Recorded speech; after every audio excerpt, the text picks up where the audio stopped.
Ahora les voy a pedir que en su generosidad eleven una oración por mí para que el Espíritu Santo me ilumine y pueda compartir en esta tarde la palabra de Dios con fidelidad.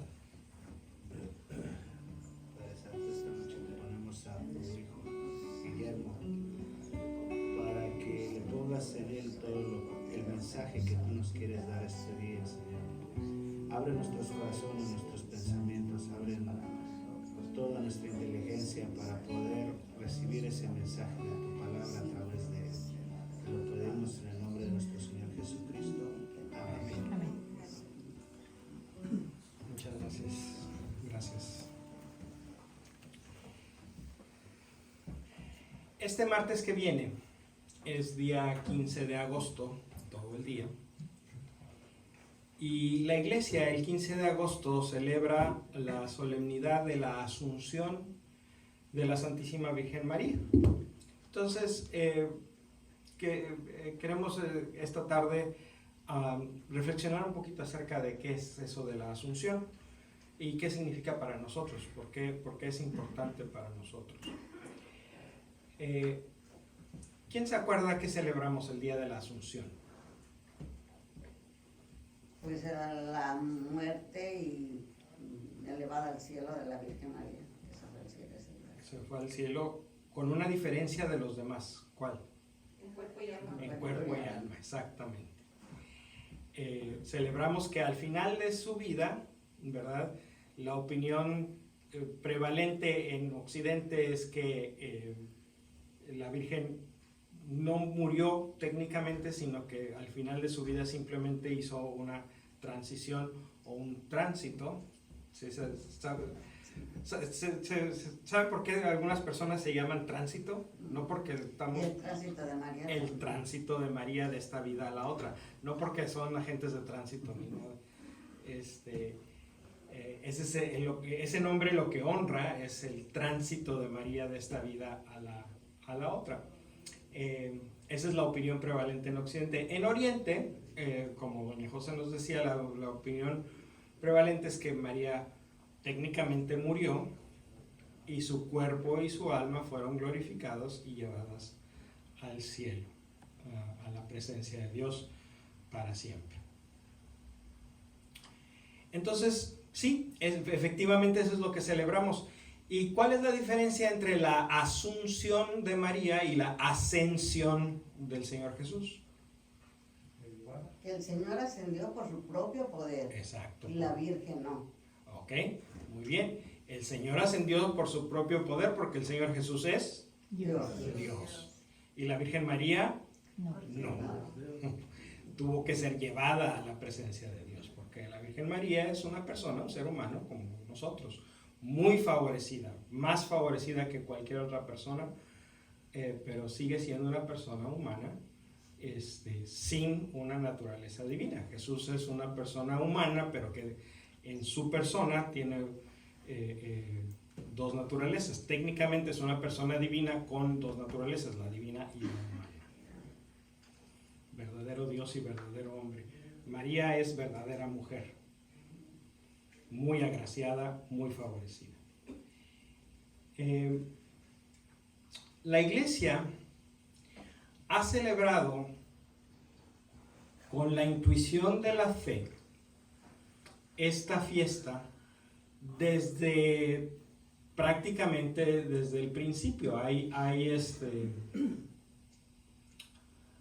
indicaciones de que hubo fieles cristianos que creían que María fue llevada al cielo en cuerpo y alma desde el siglo III, más o menos, desde los años 200, algo así. Y probablemente pues ese es simplemente el testimonio más antiguo que tenemos, pero probablemente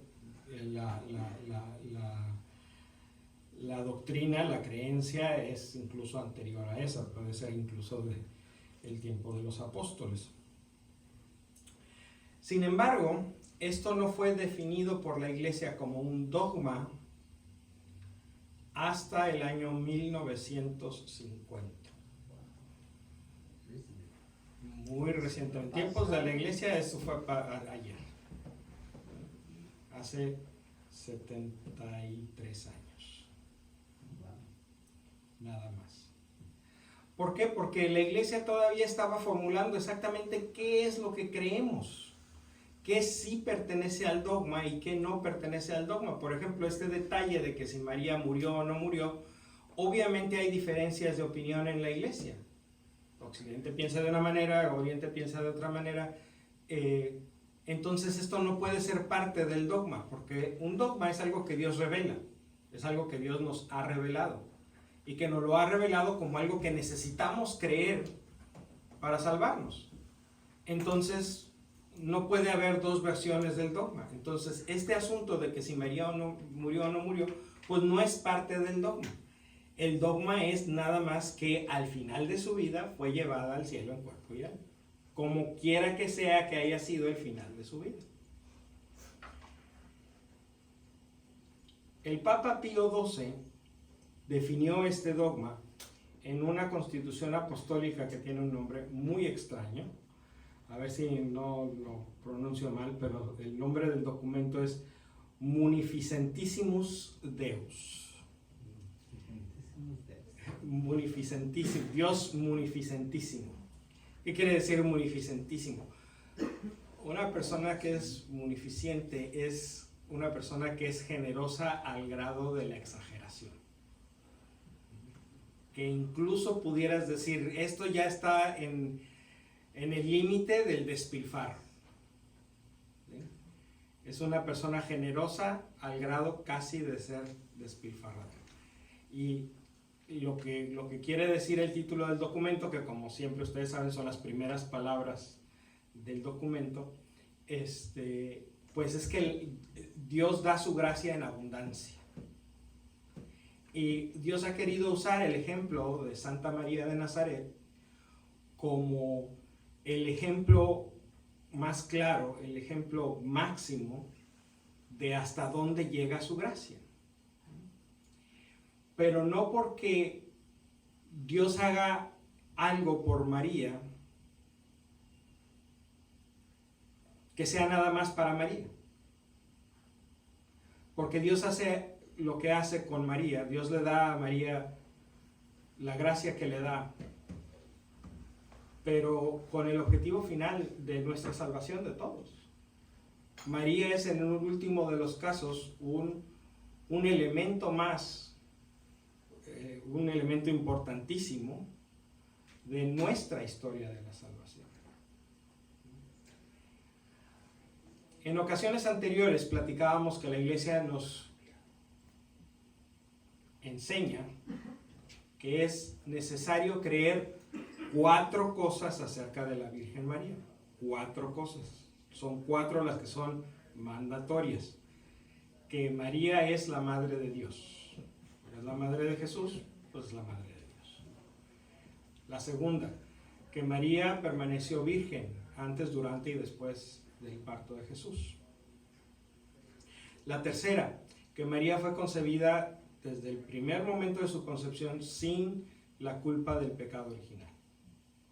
Y la cuarta es precisamente esta, que al final de su vida María fue llevada al cielo en cuerpo y alma. Entonces, este dogma de la Asunción es uno de los 4 dogmas marianos que hay en nuestra fe. No hay ningún otro dogma mariano.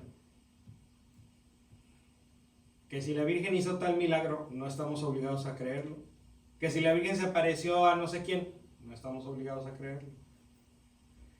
Que si la Virgen se apareció en una rebanada de pan tostado, no estamos obligados a creerlo.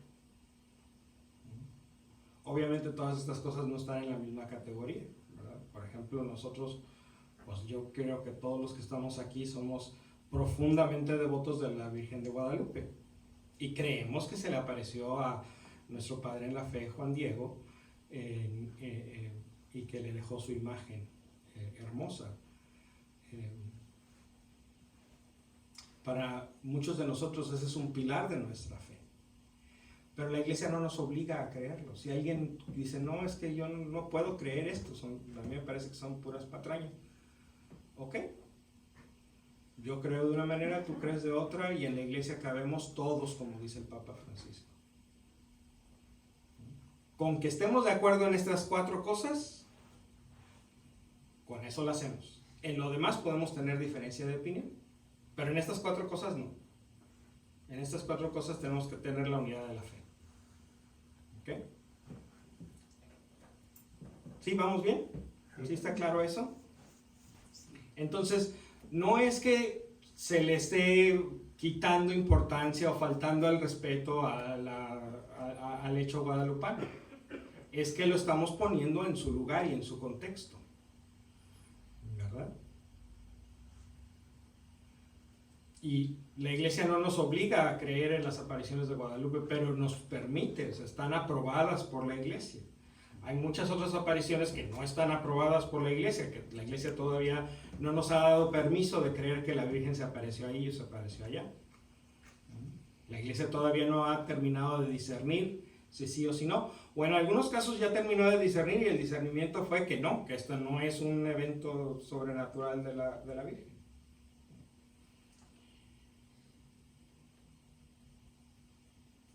Me gustaría leer 2 numerales de Munificentissimus Deus, donde, que digamos, es la mera carnita del documento, donde está definida la doctrina. El número 44 dice, es el Papa Pío XII escribiendo, entonces se refiere a él.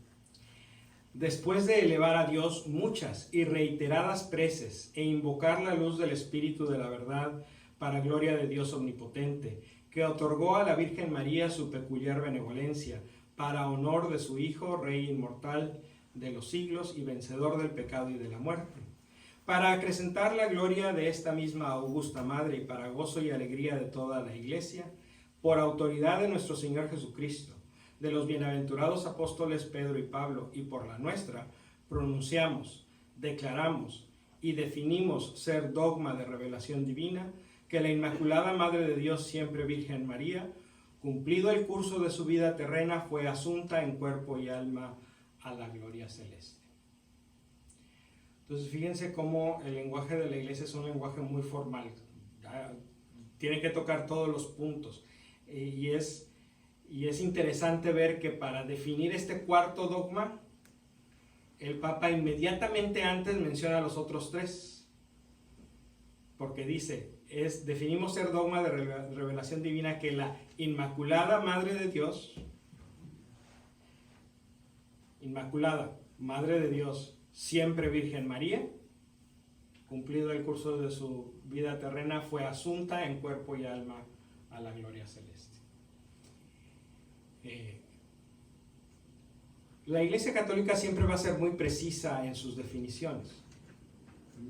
No hay de que, más o menos, o ahí se va, o a mí me parece, o Este es un lenguaje que habla sobre, que es definitivo, o sea, no queda lugar a duda.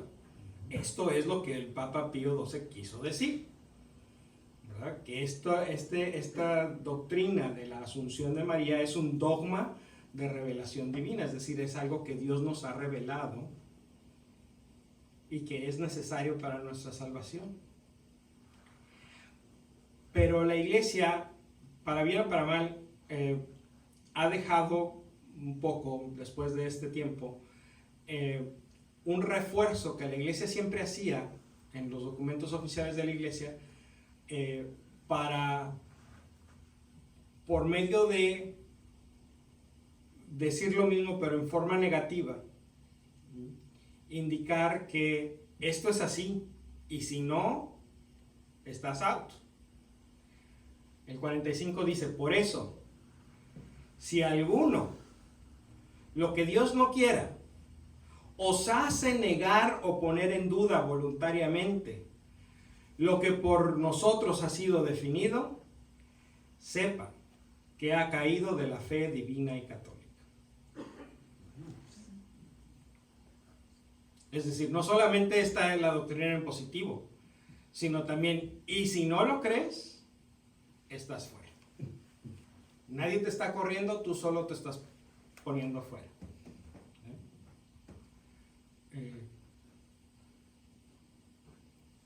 La iglesia solía hacer esto para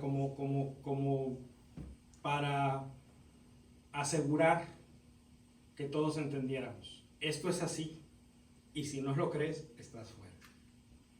lo encontramos en documentos sobre todo de los concilios ecuménicos.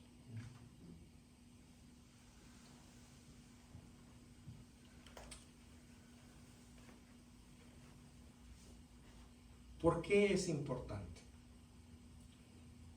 ¿Por qué el dogma de la Asunción es necesario para nuestra salvación? ¿Por qué tenemos que creerlo para que podamos recibir completamente el regalo de la salvación que Dios nos ofrece en Jesucristo?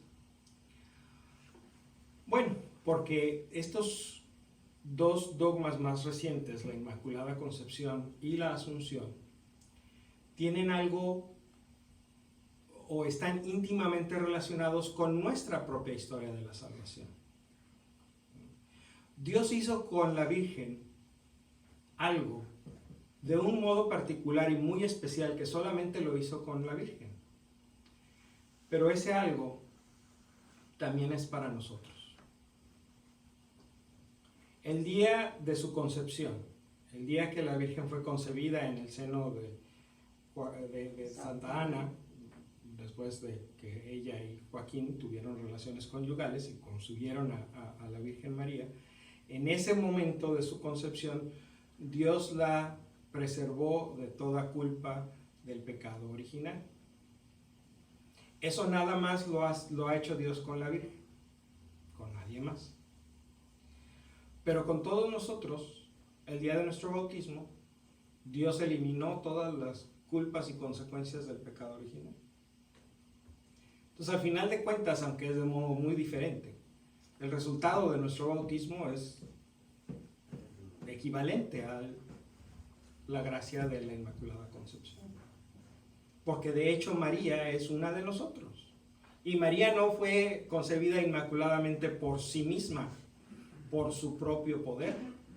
Fue concebida de forma inmaculada, sin el pecado original, por la gracia de Dios, que le aplicó retroactivamente, o sea, hacia el pasado, los méritos de la cruz y resurrección de Jesucristo.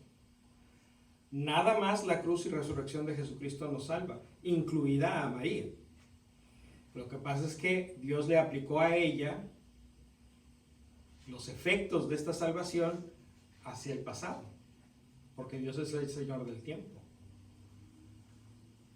A nosotros no las aplicó pues después, ¿verdad? Ya que el día que nos bautizaron, muchos miles de años después de que Jesús hizo o realizó la obra de nuestra salvación, bueno, los efectos de esa obra pues nos llegan a nosotros en la secuencia normal del tiempo. A María le llegaron retroactivamente. Pero es la misma cruz la que nos salva, la misma resurrección la que nos da la vida eterna. Esa es la Inmaculada Concepción. Y la Asunción, de que María es llevada al cielo en cuerpo y alma, pues es lo mismo que vamos a experimentar nosotros el día de nuestra propia resurrección. El día de la resurrección nosotros vamos a ser glorificados en cuerpo y alma, igual que María. ¿Pero qué significa esto?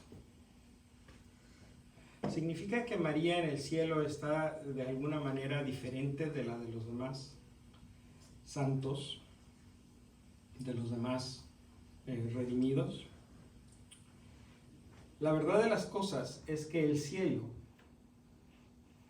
que todos sabemos no es un lugar, sino es una manera de existir, es existir en el plano de Dios. Pero el plano de Dios está fuera del espacio y fuera del tiempo. Entonces, antes y después, en el cielo, no hacen sentido. Entonces, en nuestra tierra, en nuestro plano físico, en nuestro universo, sí percibimos el paso del tiempo. María vivió hace 2000 años y esto sucedió entonces. Y con nosotros pues eso va a suceder quién sabe cuándo, cuando se acabe este universo. Pueden ser dentro de 15 días o puede ser dentro de millones de años. No sabemos. Pero al final el resultado, después de todo este drama de la creación, cuando la creación llegue a su fin, a su meta final, pues todos estamos en el cielo, en cuerpo y alma. Pero también hay que entender qué significa esto de cuerpo y alma. Porque ¿qué quiere decir? ¿Que María tiene que ir al baño en el cielo y los demás no? Porque no. Yo pienso, Memo, que ella está en el cielo en cuerpo y alma, pero está gloriosa con todos los santos. Claro. A lo mejor con un lugar muy especial, porque yo me pregunto, El primero. si a mí me hubieran preguntado que escogiera a mi madre, ¿cómo la hubiera escogido? Y si a Jesús iba a preparar un lugar tan especial, pues el Padre Celestial tuvo que hacer con toda la gracia que se merecía la madre de su hijo. Así es, así es. Por eso creemos que María es la más exaltada y la más perfecta de todas las criaturas, ¿sí? ¿Sí? Más incluso que los ángeles, porque solamente ella tuvo el privilegio de ser la madre de Dios. Sí, de acuerdo. Pero esta expresión de estar en el cielo en cuerpo y alma, lo que significa es esto, que nada de lo que tú eres, vuelvo a decirlo, nada de lo que tú eres es desechable. Y al ratito que salgamos al café vamos a tomar nuestros vasos desechables, nos vamos a servir el café y cuando nos vayamos los vamos a tirar a la basura. Y se van a ir al landfill a hacer bola allá. Son desechables, los usamos y los tiramos. Nada de lo que nosotros somos es desechable. Nada. Durante la historia de la iglesia ha habido ocasiones en que algunas personas han tenido la tentación de decir, es que el cuerpo no es importante, es el espíritu. Y Dios es muy claro al llevar a María al cielo en cuerpo y alma, es decir, no, el cuerpo también es importante, el cuerpo también te lo di. Cuando te hice con cuerpo. Y cuando te traiga mi presencia también te voy a traer con cuerpo. Por lo tanto, el cuerpo es tu responsabilidad. Así como cuidas el alma, así tienes que cuidar también tu cuerpo. Porque somos una sola persona. No somos cuerpo de aquí para acá y alma de aquí para acá. No hay tal división. Esa es una idea que viene de la filosofía griega. No viene de la escritura, no viene de la visión de la antropología del pueblo de Israel. El pueblo de Israel no pensaba que éramos un ser compuesto, que teníamos una parte de alma y una parte de cuerpo. Somos un solo ser, que tiene facultades corporales y facultades espirituales. Sí, claro, por supuesto. Pero un solo ser. Es conveniente, es un ejemplo, es algo fácil de entender. Sí, cuando te mueres tu cuerpo se va a la tumba y tu espíritu, tu alma se va al cielo. Eso no viene de la Biblia. Viene de la filosofía griega pagana. La Biblia dice, tú te vas a ir al cielo. No dice tu alma te vas a ir al cielo. Pero si te enseñaron. Si Dios tuvo el poder de darte tu cuerpo la primera vez, seguramente va a tener el poder de darte tu cuerpo la segunda vez. Pero disculpe, El cuerpo. pero el espíritu, Pero luego los excreman. Por eso. Sigue siendo el cuerpo.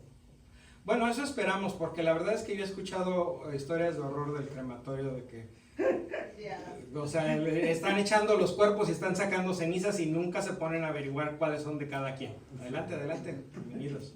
Yo también pienso eso, que en la Biblia dice que cuando Jesucristo venga, los cuerpos se levantarán, pero los que nos creman, También.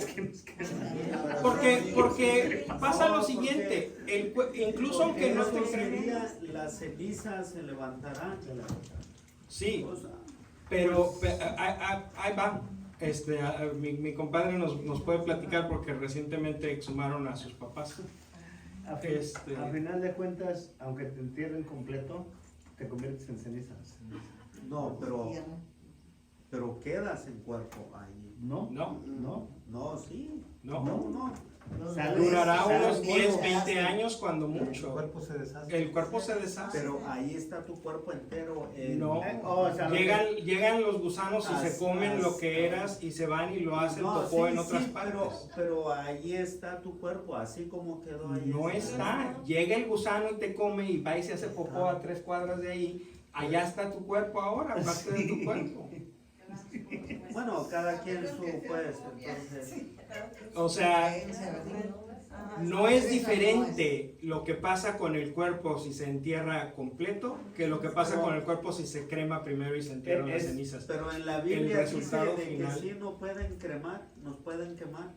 La Biblia no dice ni que sí ni que no. Es la autoridad de la iglesia la que permite la cremación. Entonces, pues no podemos asumir que cuando venga la resurrección, los que nos cremaron o los que sí. Tampoco podemos asumir que no. Porque entonces le estaríamos poniendo un límite al poder de Dios. ¿Dios puede devolverte tu cuerpo después de que lo hayan cremado? Sí. Sí, entonces, pues si Dios puede, Dios puede. No hay razón para pensar que no lo va a hacer. con el respeto de los que padezcan una enfermedad como la diabetes, si en el proceso de la vida la diabetes avanza y te van cercenando, te van quitando un pie, te quitan el otro, ¿dónde queda esa parte del cuerpo? Si te la quitaron y la tiraron a la basura. Me enterraron en otro lado.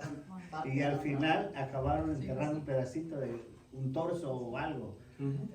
Dios tiene el poder para rehacer otra vez su cuerpo. O sea, no es como, yo me imagino que la persona, obvio, metemos la imagen hollywoodesca de, como el video de Michael Jackson que se levantan de la tumba y con huesitos y todo para la resurrección. Ese es el problema, que tenemos nuestra mente condicionada por Hollywood. Sí. O sea, creemos que las cosas en la realidad son como las películas. Anoche fuimos a la catedral a celebrar, la fiesta de San Lorenzo, que es el patrono de los diáconos.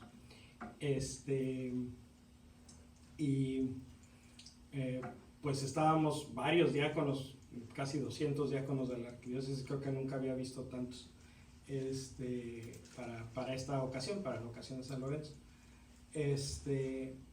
Y varios me preguntaban, que saben que yo soy muy fan de Star Wars, me preguntaban, ¿y no te has hecho una estola con algo de Star Wars? Y les digo, mira,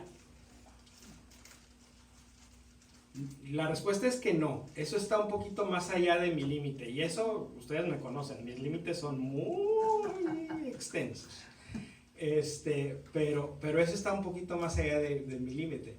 ¿Por qué? Porque Star Wars es bien padre.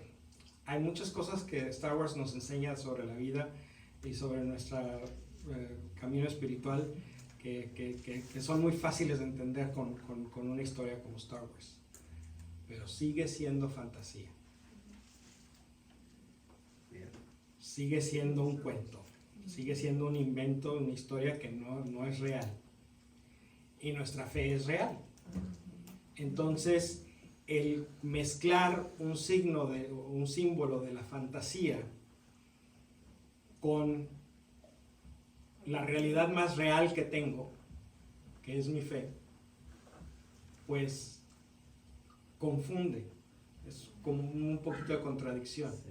Entonces, debemos de estar alertas de no dejar que nuestra imaginación se contamine mucho con Hollywood, ¿verdad? Nuestra fe es real. Hollywood son inventos, cuentos, fantasías. Lo de Hollywood le dijo él. Yo no le dije de Hollywood. Sí, no, yo estoy de acuerdo.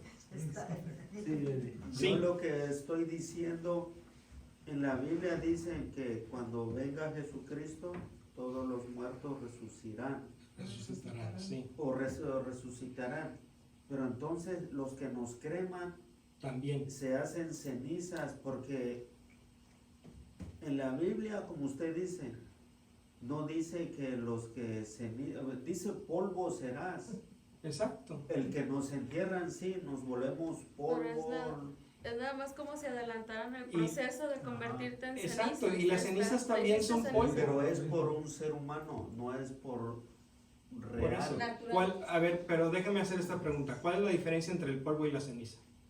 El polvo y la ceniza es de que nos quemamos. Es como una leña que se quema y se hace ceniza. Ujú. Pero si la dejamos podrir por años, se va haciendo como polvorón, se va haciendo todo, pero es por la naturaleza. Entonces estamos hablando de la creación de Dios. Nos Sí. hacemos polvo por su naturaleza, no porque alguien nos haga polvo. El fuego también es parte de la naturaleza. Supongamos Y hay panteones que se incendian. Entonces, Y los cadáveres que están ahí en ese panteón pues acaban siendo cenizas también. Eso no le estorba a Dios para devolvernos nuestro cuerpo. Lo que la iglesia enseña es que tanto si te entierran como si te creman, Dios tiene la capacidad de devolverte tu cuerpo. Ahora, les voy a decir otra cosa, que esto es aparte de las enseñanzas de la iglesia, porque no tiene nada que ver con la iglesia. Los átomos que forman nuestro cuerpo, átomos que forman moléculas, moléculas que forman tejidos, células y células que forman tejidos, tejidos que forman órganos, etc. Pero lo más pequeñito, la división más pequeña que hay es el átomo. Los átomos de nuestro cuerpo tienen una vida media de 14 años. ¿Qué quiere decir eso? Que ni uno solo de los átomos que tiene tu cuerpo ahorita lo tenías hace 15 años. Ni uno solo. Ni uno solo de los átomos que tenía tu cuerpo hace 15 años lo tienes ahorita. Ni uno solo. Entonces, ¿cuáles átomos va a usar Dios para devolverte tu cuerpo? Los que tienes ahorita, los que tengas el día de tu muerte, los que te tuviste al principio, los que tenías cuando estabas en el vientre de tu madre. ¿Cuáles son los átomos que forman tu cuerpo el día de la resurrección? ¿Verdad que es demasiado complicado? ¿Verdad que Dios tiene que ser más sencillo que eso? Dios nos va a devolver nuestro cuerpo. Dios sabrá cómo le va a hacer. No es asunto mío, es asunto de Él. Él que lo resuelva. Es Dios. Él fue el que lo prometió. ¿Yo por qué le tengo que resolver a él sus problemas? El que lo prometió, el que lo cumpla. ¿Cómo le va a hacer? Pues, quién sabe, es su problema. Discúlpeme, no me quiero ir con esto de mi cabeza. Sí. Es que habló del cuerpo y del espíritu y del alma. Ujú. Entonces, cuando el cuerpo muere, ¿verdad? Ese ya no existe, o sea, pero el espíritu. Sí, pero no es que se separen, es que el cuerpo deja de funcionar. Nuestras capacidades espirituales siguen funcionando, pero no es que se separen. Es que uno deja de funcionar y el otro sigue funcionando. Pero ¿dónde va el espíritu cuando el cuerpo muere? El espíritu, cuando ya no está sujeto a las limitaciones de este universo físico, pues está en el plano de Dios. Ah. Fuera del universo físico, fuera del tiempo, en la presencia de Dios. Ah, ¿Sí? Pero no es que se traslade a un lugar diferente. sí. La Sí. película. ¿Cómo es exactamente, cómo funciona, cuál es la mecánica, ¿verdad? O sea, yo sé que si yo me subo al carro bueno, ya ahora los carros ya no tienen llaves, pero si le pico el botón, ¿verdad? La batería va a soltar una chispa que va a cargar gasolina y que va a empezar el motor y el motor empieza a funcionar y eso, la transmisión le va... Así funciona mecánicamente los carros, ¿verdad? Así, por eso se mueve, ¿verdad? La mecánica de la resurrección de los muertos no la conocemos. Dios no la reveló. Exactamente, no conocemos. No conocemos, pero Entonces, sí. no podemos dar testimonio, nadie de lo que estamos aquí podemos dar testimonio de algo que no conocemos. Exactamente. Lo que sí tenemos es la autoridad que Dios le dejó a la iglesia. Porque Dios le dijo a Pedro, tú eres Pedro, y sobre esta piedra edificaré mi iglesia, y las puertas del infierno no prevalecerán sobre ella.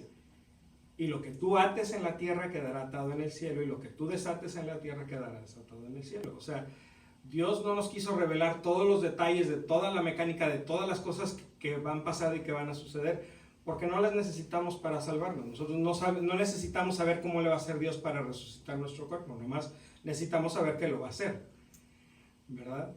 Pero si hay alguna pregunta al respecto, Dios nos ha dejado en la iglesia la autoridad para decidir estas cosas. Y la autoridad de la iglesia ha decidido que mientras la persona conserva la fe en la resurrección, la manera en que el cuerpo se deja en su lugar de descanso final, ya sea enterrado entero o en cenizas, ya sea enterrado en la tierra o en el mar, pero también se puede hacer eso. Lo que no se puede hacer es separar el cuerpo o separar las cenizas. Es de que, voy a ir al mar para echar las cenizas para acá y otras para allá y otras para allá. No, como hacen que para un hermano, para cada uno de los hermanos. Eso la iglesia enseña que está mal. Separar las cenizas está mal. Hay que dejar las cenizas en una urna, ya sea en un nicho, en la tierra o en el mar. Pero una sola urna con todas las cenizas adentro. ¿O en tu casa? No. No. ¿Cómo en el mar? Pero Porque dice que no ya lo van y pueden. las No, no, tiran. tiras la urna completa. Ok, ok. O sea, no esparcirlas por un lado y por otro, Sino la urna sola. completa, echarla. Normalmente se pone la urna dentro de otro contenedor que tiene peso y que es hermético, ¿verdad? Para que no le entre el agua a la urna y para que se vaya al fondo. Entonces, pero, o sea, esas son las maneras que la iglesia ha enseñado que es aceptable disponer de un cuerpo para su lugar de descanso final, pero en un lugar que sea dedicado a eso, ¿verdad? No en las casas, no en los jardines particulares, porque la iglesia no quiere que pase. ¿Ustedes vieron la película de Meet the Fockers? ¿Sí? Bueno, resulta que es el muchacho que va a conocer a la familia de su novia, de su prometida. Entonces llega y, bueno, pues él es una persona muy peculiar, muy a cambio No, de pero ahí ya no está hablando de Hollywood otra vez. No, sí, pero es nada más un ejemplo. No estoy, termina de escucharme y luego platicamos. Este es un ejemplo de por qué la iglesia no quiere que las cenizas estén en la casa. No tiene nada que ver con que si las cenizas están bien o están mal. Y esto es algo que puede suceder fácilmente. Entonces el muchacho va a conocer a la familia de su prometida. Y están cenando y van a brindar. El muchacho le dicen, tú abre la botella de champán. Y empieza a abrir la botella de champán y pues como siempre está muy atorado el tapón. Total que cuando sale el tapón, pues sale rebotando por todos lados y acaba pegándole a la urna de las cenizas de la mamá del suegro, que estaba ahí en el comedor, en un lugar así muy honroso y lo que sea.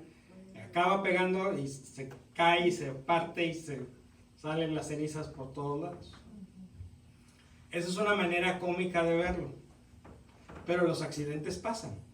La iglesia no quiere que tengas las cenizas en tu casa porque los accidentes pasan. ¿Y ahí dónde quedó? Pues quién sabe. ¿Dónde quedó mi tía? Pues la trapeamos. Y luego, por ejemplo, también, no sé si han escuchado que las cenizas igual las pueden convertir en un diamante. Sí, la iglesia no ha dicho nada acerca de nada de eso. O una semilla y lo plantas. Sí, o sea, ponen una semilla junto con las cenizas y eso se planta y es un árbol. La iglesia no ha dicho nada acerca de eso y yo recomendaría tener cuidado con ese tipo de cosas hasta que la iglesia se pronuncie. La iglesia tarda en hablar sobre estas cosas porque la iglesia quiere tener cuidado. La iglesia se mueve muy despacito porque se quiere mover con prudencia acerca de estas cosas. No fue fácil llegar a la conclusión de que estaba bien la cremación de los cuerpos. Es algo que no se No, sí, a mí me late que está bien. Así no se toman las decisiones en la iglesia. Las decisiones en la iglesia se toman con mucho estudio, con mucha oración, con mucho diálogo entre los pastores, los obispos, el papa y los teólogos, ¿verdad? Que van y revisan las escrituras, la tradición, el magisterio de la iglesia para hacer una recomendación, y al final de cuentas es el papa el que decide, o un concilio ecuménico. Pero estas decisiones no se toman a la ligera. Sí, hay veces que pasan siglos. Para el dogma de la Asunción de la Virgen nos tomó 1900 años para llegar a la... O sea, no es trivial, no es algo que alguien se sentó en las rodillas y decía, sí, a mí me parece que es así. No, para nada. ¿Ok? Y pudiese, no, yo sé que un dogma no, pero como un ejemplo acerca de las cenizas, ¿habría posibilidades que en un futuro diga la iglesia, no saben que siempre nos equivocamos, no así? Sí hay la posibilidad. Con todas las cosas que no son dogmas, siempre existe la posibilidad de que la iglesia se reforme, cambie. Y cambio de opinión. Sí, la misa cambia, las costumbres cambian, y no nada más en el tiempo, sino de lugar en lugar, ¿verdad? El ejemplo que ya me han de soñar con lo que les digo, la manera de recibir la Sagrada Comunión. Hay lugares donde nada más es en la boca. Aquí en los Estados Unidos se permite en la boca, se permite en la mano, la preferencia es en la mano. Es decir, no hacen mal los que reciben en la boca, pero la preferencia de los obispos de los Estados Unidos es que la gente reciba la comunión en la boca. Digo, en la mano, en la mano. No nada más por el COVID, sino porque es más práctico y el simbolismo es más adecuado. Entonces, pues eso cambia. Hay lugares donde no se permite recibirla en la mano. Y está bien. Aquí se hace de esta manera y allá se hace de la otra manera. Y Dice está Margaret bien. que es un privilegio recibir la hostia en la mano. Es un privilegio recibir la hostia. Recibirla en la mano, recibirla en la boca es una decisión del que la recibe. Sí, pero ella dice, ¿por qué no? O sea, es un privilegio Sí. tener a Cristo aquí en tu mano. Y tú con tu mano llevarlo a tu boca como un adulto, en lugar de que te lo pongan en la boca como un niño. Entonces sí, la iglesia puede cambiar, los dogmas no. Por eso la iglesia se toma tanto tiempo en definir un dogma, porque cuando se define un dogma, la iglesia quiere decir, estamos listos para decir la última palabra acerca de esto. Y ya no va a cambiar. Y ya no va a cambiar. Puede haber diferentes maneras de expresar la verdad del dogma, ¿verdad? Se puede hacer diferentes maneras de comunicarlo, diferentes maneras de aplicarlo en nuestra vida diaria. Eso sí, siempre puede haber cosas nuevas y cosas que cambien, pero el dogma en sí mismo no va a cambiar. Pero todas las demás cosas en la iglesia pueden cambiar, ¿verdad? ¿Qué cosas no son dogmas? Por ejemplo, no es dogma que los sacerdotes tengan que ser célibes. De hecho, en Oriente la tradición es tener sacerdotes casados. Y en Occidente tenemos algunos, o sea, la regla es que sean célibes, pero no es una regla que no tenga excepciones. Y no sabemos, puede ser que en un futuro no muy lejano la iglesia reconsidere el asunto del celibato obligatorio y decir, bueno, o sea, hay quienes tienen el don del celibato y hay que apoyarlos y respetarlos y valorar el celibato porque es un regalo de Dios para el que lo recibe y para la iglesia. Pero eso no significa que todos los sacerdotes tengan que ser célibes. Entonces puede ser que haya sacerdotes casados. Eso es perfectamente posible porque el celibato obligatorio para los sacerdotes no es un asunto de dogma, es un asunto de disciplina. Ese es el tipo de cosas que pueden cambiar. Puede cambiar el que las mujeres sean ordenadas al diaconado. Eso no hay un dogma al respecto. Para el sacerdocio, la opinión prevalente es que Juan Pablo II sí habló con el lenguaje de un dogma para cerrar ese tema, lo cual significa que nos va a tomar un poquito más de tiempo volverlo a abrir si lo tenemos que volver a abrir, pero bueno, por lo pronto en nuestra generación no va a suceder. No sabemos lo que puede pasar después. Entonces ni caso tiene querer volver a destapar ese tapón. Pero al diaconado no hay nada. Al contrario, hay testimonio histórico de que ha habido mujeres diáconos en la historia de la iglesia. Y vamos a hablar más sobre eso dentro de 15 días, que hablemos de Santa Febe, el diácono. Entonces ese tipo de cosas son las que pueden cambiar. El tipo de pan que se usa para celebrar la Eucaristía, en Occidente se utiliza pan sin levadura, y lo más práctico es hostias, pero pudiera ser cualquier pan sin levadura realmente, aunque sea de trigo. En Oriente se utiliza pan con levadura. ¿Con levadura? Con levadura, sí. No sé cuánto es un bolillo grandote que se corta en cubitos, ¿sí? Para la comunión. ¿Te gusta el camino? No sé, no deberían, porque ellos no son una iglesia oriental. Una cosa más que me disgusta del camino.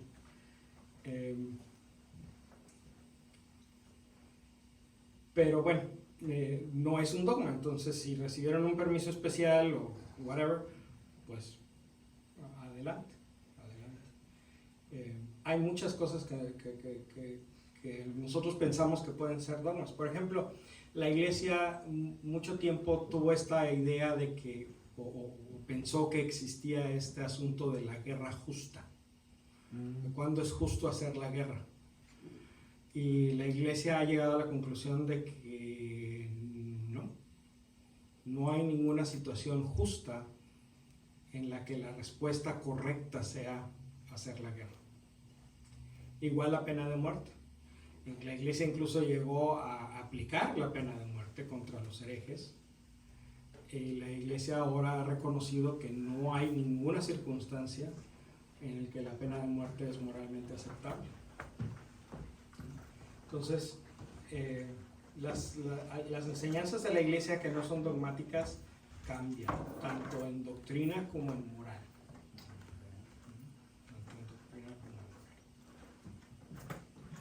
Y por supuesto en disciplina, es decir, simplemente la manera en que nos hemos puesto de acuerdo en hacer las cosas, no porque pensamos que es lo correcto o lo verdadero, sino porque es lo que hemos decidido que es más conveniente. Muy bien. ¿Vamos bien? ¿Alguna otra pregunta? ¿No? Me gustaría que le demos una revisada, ya que estamos hablando de la Asunción. El origen bíblico de la devoción a la Virgen. Porque una de las cosas que los cristianos no católicos utilizan mucho para atacarnos cuando quieren hacerlo, ¿verdad? No todos los cristianos no católicos se divierten atacando a la Iglesia Católica. Hay quienes colaboran muy bien con la Iglesia y nos respetamos y nos entendemos y trabajamos juntos. Pero hay quienes les gusta decir, es que ustedes se van a ir al infierno, ¿por qué? Y una de las cosas favoritas de las personas y las iglesias que piensan así es que nosotros le tenemos una devoción, una veneración a la Virgen y a las imágenes de la Virgen y a los santos también. Pero resulta que yo no sé cuál Biblia leen estas personas, porque en la Biblia está bien claro que la devoción a la Virgen es algo querido por Dios. Vamos primero a abrir el Evangelio de Lucas.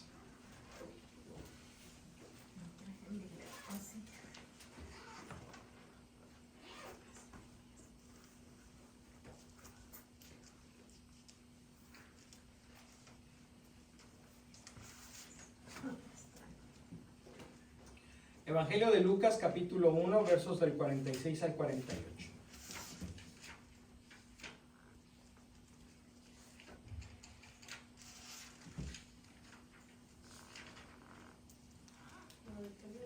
¿Cuál, perdón? capítulo 1, versos del 46 al 48. ¿No tienes, compadre? Ya. María dijo entonces: proclama mi alma la grandeza del Señor, y mi espíritu se alegra en Dios mi Salvador, porque se fijó en su humilde esclava, y desde ahora todas las generaciones me dirán feliz. Palabra del Señor. Gloria a ti, Señor Jesús. Y desde ahora todas las generaciones me dirán feliz. El proclamar a la bienaventurada, bienaventurada es otra manera de decir feliz, a la bienaventurada Virgen María, es algo que está explícitamente mandado en la Biblia. Desde ahora me llamarán feliz todas las generaciones. Es algo que desde que el que escribió el Evangelio ya sabía que lo que Dios quiere es que llamemos a la Virgen bienaventurada, feliz. ¿Cómo le vamos a llamar bienaventurada si que no ya se murió? ¿O ya se fue al cielo?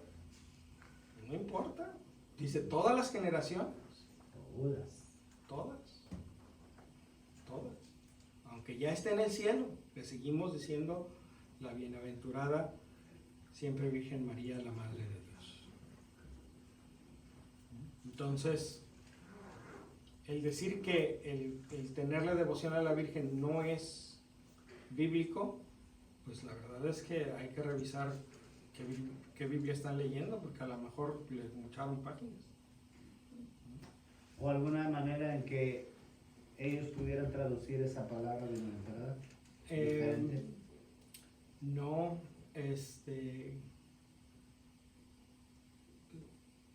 no. Quizá porque viene Por de lo la general ahí siempre se refiere al Éxodo 20, donde dice que no tendrás otro Dios más que a mí, que nadie- no tendrás imágenes, que no tendrás cosas, y eso es mucho lo que también ataca.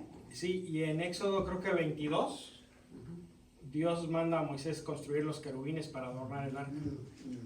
Entonces, Dios no quiere imágenes. Y manda Dios manda hacer imágenes.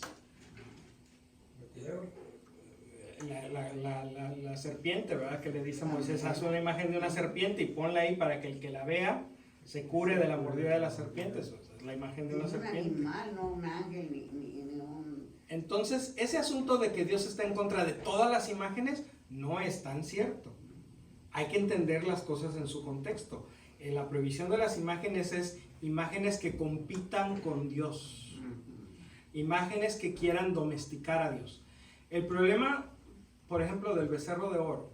¿Se acuerdan de la historia del becerro de oro? Que fue Moisés al Sinaí a recibir la ley y cuando bajó estaban todo el pueblo adorando al becerro de oro. O sea, se hicieron un ídolo en forma de becerro con el oro que llevaban y lo estaban adorando y decían, este es tu Dios que te sacó de Egipto. O sea, no estaban diciendo que el becerro fuera otro Dios. Estaban diciendo que el becerro era una imagen de Dios. ¿Y cuál es el problema con el decir que el becerro es una imagen de Dios? Pues no es que Dios no sea un animal, ese no era el punto. El punto es que estaban tratando de domesticar a Dios. En vez de que Dios sea grande, poderoso, infinito, trascendente, omnipotente, Dios es este monito de oro que tengo aquí, que yo lo puedo tomar y lo puedo guardar. Y cuando yo crea conveniente, lo puedo agarrar y lo puedo sacar. Y si tú vienes a decirme, oye, quiero rezarle a Dios, entonces sí, ahorita lo saco con mucho gusto, son $100. Bueno, de eso se trataba. Se trataba de domesticar a Dios para utilizarlo a nuestra manera y conveniencia. ¿Sí? Y Dios dice, ese no soy yo. A mí ustedes no me van a usar, porque yo soy el Señor y ustedes no. Y en este jueguito, ustedes se van a tener que acostumbrar a que los pájaros no le tiran a las escopetas, y yo soy la escopeta y ustedes son los pájaros. Entonces, ese era el objetivo de no hacer imágenes que compitieran o que trataran de domesticar a Dios.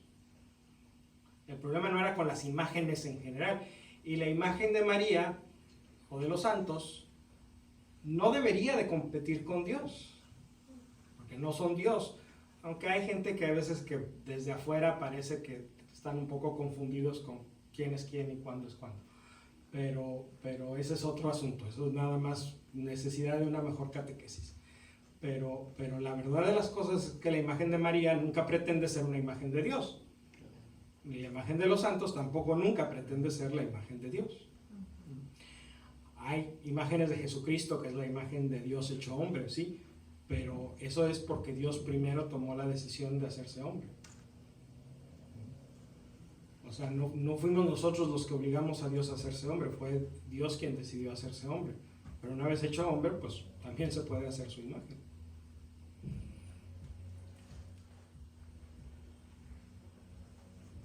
¿Vamos bien hasta aquí?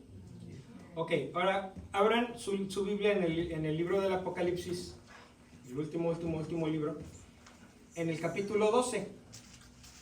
Vamos a leer el verso antes del capítulo 12, pero pues está ahí luego antes. En el capítulo 2 antes del 12. En el capítulo 11, el último verso es el verso 19. Capítulo 11. Capítulo 11, verso 19. Es el último verso del capítulo 11 y luego vamos a leer partes del capítulo 12. Pero primero busquen, por favor, Apocalipsis 11, 19. El número grande es el 11, el número chiquito es el 19.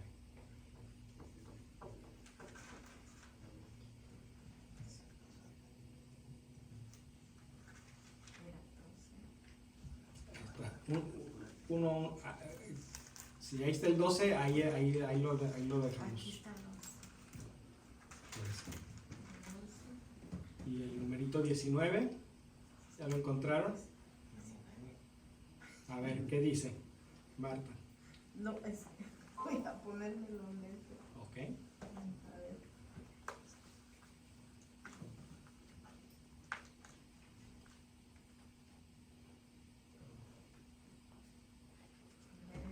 En el 12.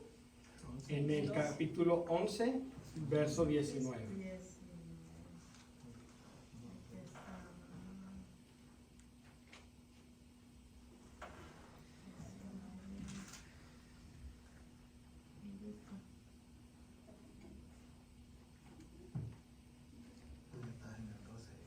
Por eso, justo antes del 12. A ver, vamos. Una hoja antes. O ahí mismo, si hay. Mira, ahí está el 11, ¿no? Ok, entonces ahora hay que buscar el numerito chiquito 19. Aquí llega hasta el 15, entonces acá sigue. Entonces, ¿dónde está el 19? Aquí está. Este es 11, 19. Okay. ¿Qué dice? Dice, entonces se abrió el templo de Dios que está en el cielo, y en el templo se veía el cofre de su pacto, y hubo relámpagos, voces, truenos, un terremoto y una gran granizada. Hasta ahí. Palabra de Dios. Esta es una Biblia viejita porque utiliza palabras antiguas. Dice el cofre del pacto. ¿Cómo le decimos ahora el cofre del pacto? El arca de la alianza. El arca de la alianza. ¿Y qué había en el arca de la alianza? Pues los tesoros que guardaban los Arriba, israelitas. pero adentro. ¿Qué había? Las tablas de la ley. Las tablas había tres cosas. Las tablas de la ley. Maná. Maná y la vara de Aarón. Ahora, la razón por la que estaban estas tres cosas ahí adentro es porque las tablas de la ley es la palabra de Dios. La vara de Aarón, porque estando seca reverdeció. Y el maná, porque es el pan del cielo. ¿De quién estamos hablando? De Jesucristo, la palabra encarnada, el que resucitó de entre los muertos, el pan del cielo. Entonces, el arca de la alianza era una figura, una preparación para Jesucristo, lo que estaba dentro del arca. Es una preparación para Jesucristo. Eso estaba adentro del arca. Jesús estaba dentro de La Virgen. la Virgen por 9 meses, ¿verdad? Entonces, el arca de la antigua alianza era una caja, un cofre. El arca de la nueva alianza Es María. es María. Entonces, cuando Juan dice, entonces se abrió el santuario de Dios en el cielo y pudo verse el arca de la alianza de Dios, ¿qué fue lo que se vio? María. A María. María. ¿Y quieren saber por qué sabemos eso? Ese es el último verso del capítulo 11. Lean por favor del 1 al 6 del 12, es decir, seguimos leyendo. Doña José, si quiere leer usted. ¿Del 1 al 12? Del 12 del 1 al 6. Ajá, sí, sí. Y apareció en el cielo una señal grandiosa, una mujer vestida del sol con la luna bajo sus pies y una corona de 12 estrellas sobre su cabeza. Está embarazada y grita de dolor porque le ha llegado la hora de dar a luz. Apareció también otra señal, un enorme dragón rojo con 7 cabezas y 10 cuernos, y en las cabezas 7 coronas, y con su cola barría la tercera parte de las estrellas del cielo, precipitándose sobre la tierra. El dragón se detuvo delante de la mujer que iba a dar a luz para devorar a su hijo en cuanto naciera. Y la mujer dio a luz a un hijo varón que ha de gobernar a todas las naciones con vara de hierro. Pero su hijo fue arrebatado y llevado ante Dios y su trono. Sigue el 6, por favor. Mientras la mujer huyó al desierto, donde tiene un lugar que Dios le ha preparado. Allí la alimentaron durante 1260 días. Palabra de Dios. Palabra de Dios. Te alabamos, Señor. Entonces, fíjense, Juan habla del arca de la alianza. E inmediatamente después habla sobre la mujer que vestida del sol con la corona de estrellas. La conexión es obvia. Juan está escribiendo con palabras distintas la misma visión. Porque es una mujer que está embarazada, es decir, está funcionando como el arca de la alianza. Jesús está en su vientre. Y Jesús está a punto de nacer. Y el dragón, que obviamente representa al demonio, ¿verdad?, no quiere que eso suceda, porque eso es su derrota. Pero en cuanto nace este hijo, en cuanto nace Jesús, es arrebatado al trono de Dios y la mujer se va a que la cuiden lejos del dragón. El dragón no tiene poder sobre la Virgen, porque desde el momento de su concepción la Virgen fue concebida sin la culpa del pecado original. Entonces, ¿sí se fijan que es obvio de quién estamos hablando aquí? Sí. No hay ninguna duda, ¿verdad? Estamos hablando de la Virgen María. La Virgen María, que es una figura de la iglesia, pero sigue siendo la Virgen María. ¿Ok? Los versos que siguen, del 7 al 12, son la lucha entre el arcángel Miguel y el demonio. Ahorita eso no nos interesa mucho, pero aquí va el punto de estos 3 pasajes. ¿Ibas a decir La eso? comparación, dijiste, de la iglesia y María. Cuando se toca este tema acerca de precisamente los que no creen en que esa enseñanza habla de María, porque dicen, no está hablando de María, está hablando de la iglesia. Entonces, obviamente nosotros entendemos que es la comparativa de María y la iglesia, ¿no? Pero aquí es donde viene Jesús, María da a luz a Jesús. La iglesia, Jesús crea la iglesia, no da la iglesia a Jesús. Pero la iglesia sigue formando y dándole vida al cuerpo místico de Cristo, que somos todos nosotros. Por eso decimos con respecto a la iglesia que es la Santa Madre Iglesia, porque la iglesia sigue engendrando hijos para El Dios. cuerpo místico. Y que formamos el cuerpo místico de Cristo. Y por eso, porque María formó el cuerpo físico de Jesús y la iglesia forma el cuerpo místico de Cristo, esa es la conexión entre María y la iglesia. Por eso María es, podríamos decirlo así, si me permiten la expresión, María es el sacramento de la iglesia. María es una instancia concreta de la iglesia, que es obviamente algo mucho más extenso. María es parte de la iglesia, pero también es símbolo de la iglesia.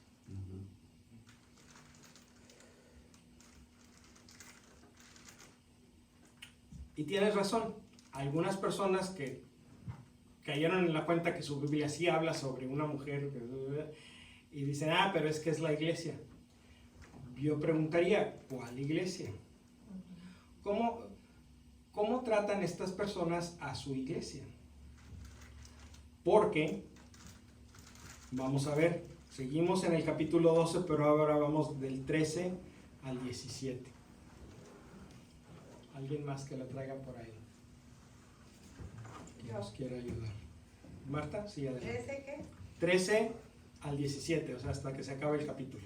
Y cuando vio el dragón que había sido arrojado a la tierra, persiguió a la mujer que había dado a luz al hijo varón, y se lo dieron a la mujer las dos alas de la gran águila, para que volase delante de la serpiente al desierto, a su lugar, donde es sustentada por un tiempo y tiempos, y la mitad de un tiempo. Y la serpiente arrojó de su boca tras la mujer agua como un río, para que se fuese arrastrada por el río. Pero la tierra ayudó a la mujer, pues la tierra abrió su boca y tragó el río, que el dragón había echado de su boca. Entonces el dragón se llenó de ira contra la mujer y se fue a hacer guerra contra el resto de la descendencia de ella, los que guardan los mandamientos de Dios y tienen el testimonio de Jesucristo. Palabra de Dios. Alabamos, Señor.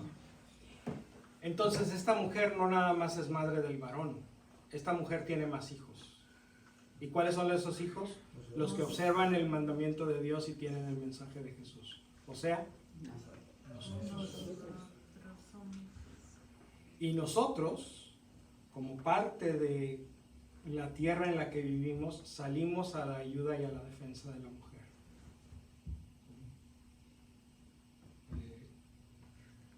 Nosotros tratamos a esta mujer como a nuestra madre, porque lo es. Entonces, si queremos pensar que se trata de la iglesia, entonces vamos a respetar y a cuidar a nuestra iglesia como si fuera nuestra madre. Ahí es donde no les creo nada a los que dicen, no, pero es que es la iglesia. ¿Cómo tratas tú a tu iglesia?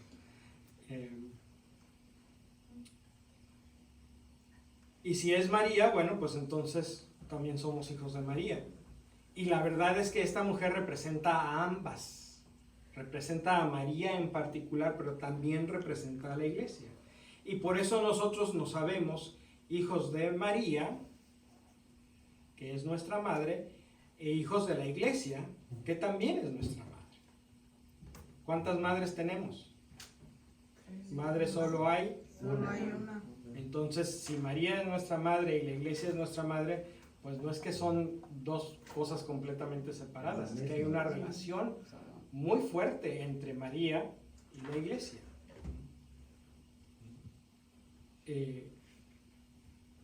Y de ahí viene nuestra devoción a María, como un signo de nuestra iglesia. Y de ahí viene nuestra devoción a la iglesia como la continuación del papel de María en la historia de nuestra salvación, de ser madre. ¿Sí? Entonces, nuestra devoción a María está perfectamente sustentada en la Biblia. a pesar de que sabemos que nosotros los católicos tenemos 3 fuentes para nuestras doctrinas, la escritura, la tradición y el magisterio, pero aún si nos limitáramos nada más a la escritura, nuestra devoción a María es completamente compatible con la escritura. Entonces, pues yo los invito a que este martes vengamos a la misa en español es a las 7 de la noche, para celebrar la Asunción de María Santísima. Yo sé que es entre semana, yo sé que es difícil, pero hagámosle la lucha. Diga. Una pregunta media tontita, diría yo. ¿María fue al cielo joven o ya ancianita? Es una buena pregunta, nada tontita. No, las únicas preguntas tontitas son las que no se hacen. Es que me quedé pensando yo. La verdad es que no sabemos a qué edad, como dice el Papa, se cumplió el curso de la vida terrena de la Virgen. Sabemos que tuvo a Jesús más o menos a los 14 años. Vamos haciendo año más, año menos. Porque esa era la edad a la que las mujeres tenían hijos en ese entonces. No crean que fue algo extraordinario. En este tiempo también. Pues sí, ¿verdad? O sea, ¿no conocen a ninguna muchacha de 14 años que tenga un hijo? O sea, claro. Y hace no muchos años eso era mucho más común, ¿no? Sí, claro. Eso era lo normal, ¿verdad? De hecho, aquí entre paréntesis, y ahorita sigo contestando su pregunta, pero esa es la razón de las quinceañeras. La fiesta de la quinceañera se inventó porque si una muchacha ya había cumplido 15 años y todavía no salía, todavía no se casaba, ya se estaba quedando solterona. Entonces había que ofrecerla, había que ponerla en especial. O sea, y por eso se hacía la fiesta donde se invitaba a los muchachos solteros del lugar y se aseguraba de que la bebida fluyera, ¿verdad? Para que, pues, sí, Dios no lo quiera, a lo mejor sucede algún accidente, ¿verdad? Y se resuelve el problema de la pobre mujer que ya se nos estaba quedando a los 15 años. Ese es el origen de las quinceañeras. Obviamente que eso no es lo que hacemos hoy con nuestras hijas, ¿verdad? Pero ese es el origen. Ya se nos está quedando, ya tiene 15 años, ya urge. Es preocupante. O sea, vamos a pensar que María tenía 14 años cuando nació Jesús. Jesús murió a los 30 años más o menos, 31. Hay quienes dicen 33. Vamos redondeándole en 32, por decir algo. Entonces, María en ese entonces tenía 46. Una mujer de 46 años en ese entonces ya era una mujer de edad avanzada. Y todavía no sabemos qué tanto más vivió María con Juan. Porque Jesús dice, hijo, ahí está tu madre, y dice, y desde entonces el discípulo se la llevó a vivir con él. Entonces, aparentemente, eso duró todavía algún tiempo más, porque el Evangelio no dice, y el discípulo se la llevó a vivir con él y al otro día se murió, ¿verdad? O sea, no, eso no dice el Evangelio. Entonces, debemos entender que María vivió con Juan por algún tiempo. Entonces, vamos a suponer que María pudo vivir hasta más o menos los 50 años, o a lo mejor incluso más. Ya para las expectativas de vida de ese tiempo, era una mujer de edad avanzada. Sin agraviar a la presente que cumple 51.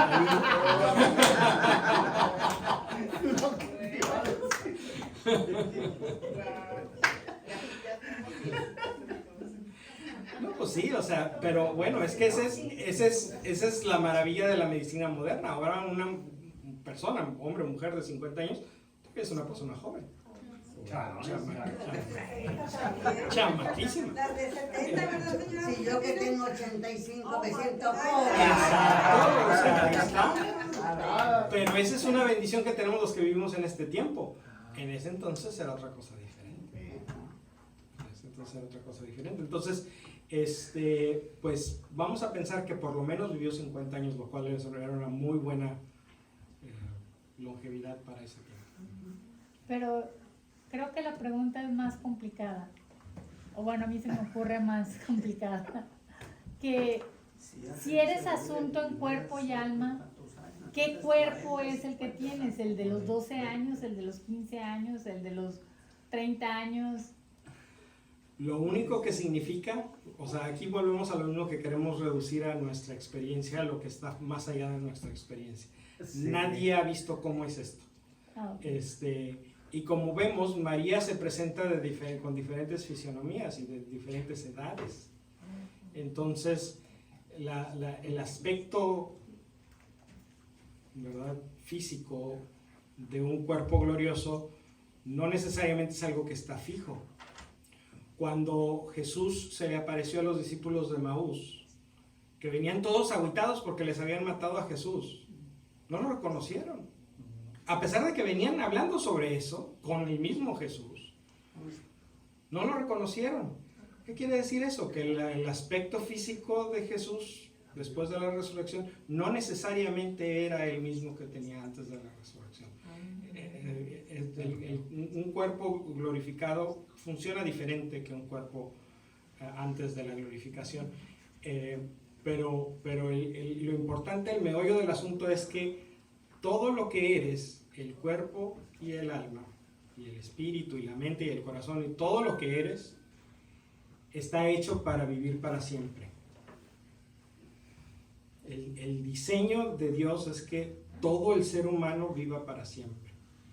Y que todo el ser humano es valioso. Todo el ser humano es el hijo o la hija de Dios.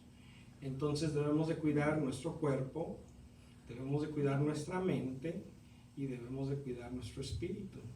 Y cuidar implica no nada más evitar que se enfermen, y también implica desarrollarlos. ¿Sí? Hacer que crezcan y que desarrollen todas sus facultades, que nuestro cuerpo desarrolle todas sus facultades, que nuestra mente desarrolle todas sus facultades, que nuestro espíritu desarrolle todas sus facultades. Por eso es importante. Una cosa que a veces a mí me ha venido siempre a la cabeza. Ha habido algunas apariciones de la Virgen que sí están aceptadas por la iglesia, como son las de Fátima, ¿verdad? Y de Guadalupe, Y de y de Guadalupe. Lourdes. Y en todas esas apariciones en ninguna parte se ve ya viejita, por lo menos que tenga como mi edad, ¿verdad? En todas se ve joven. Se supone que la Virgen, yo creo, o murió joven o nunca pasó por ella la edad. Bueno, no pudo haber muerto de menos de 46 años. Sí, Y si una persona, en ese entonces, una persona de 46 años se viera como una muchacha de 14, eso hubiera llamado la atención.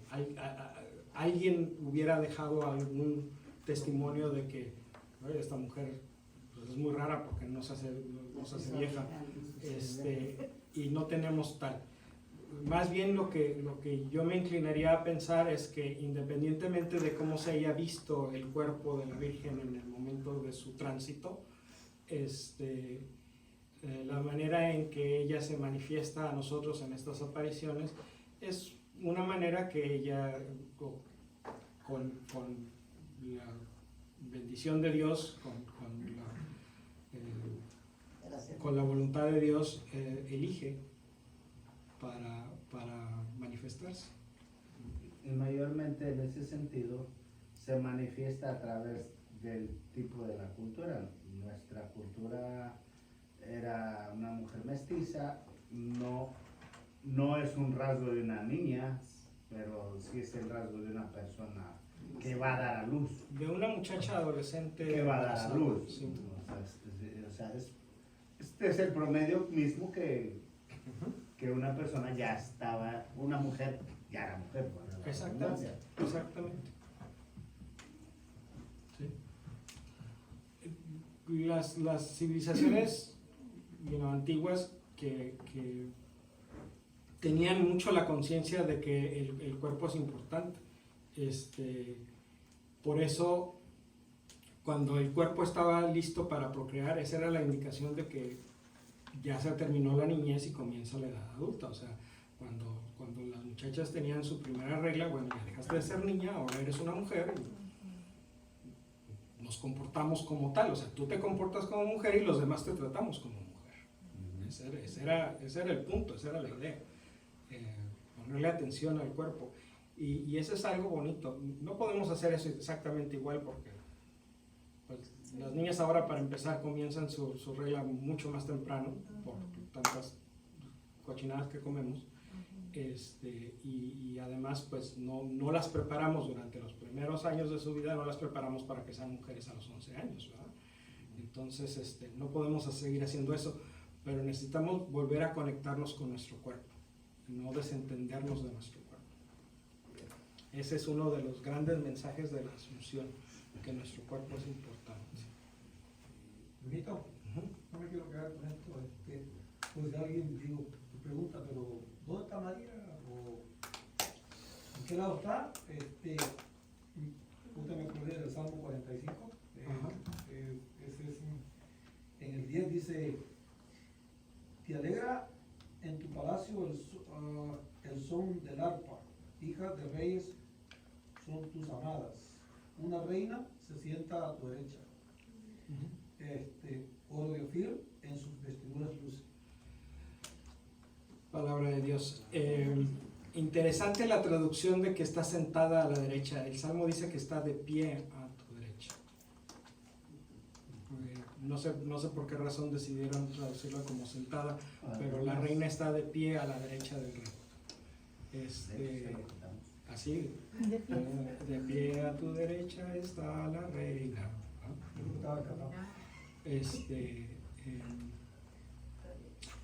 Pero sí, o sea, ¿dónde está María? Pues al lado de Dios, en el plano de Dios, ¿verdad?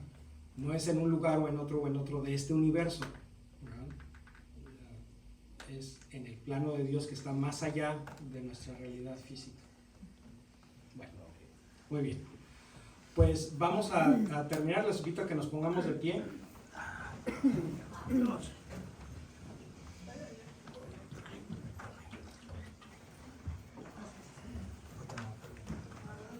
Vamos a encomendarle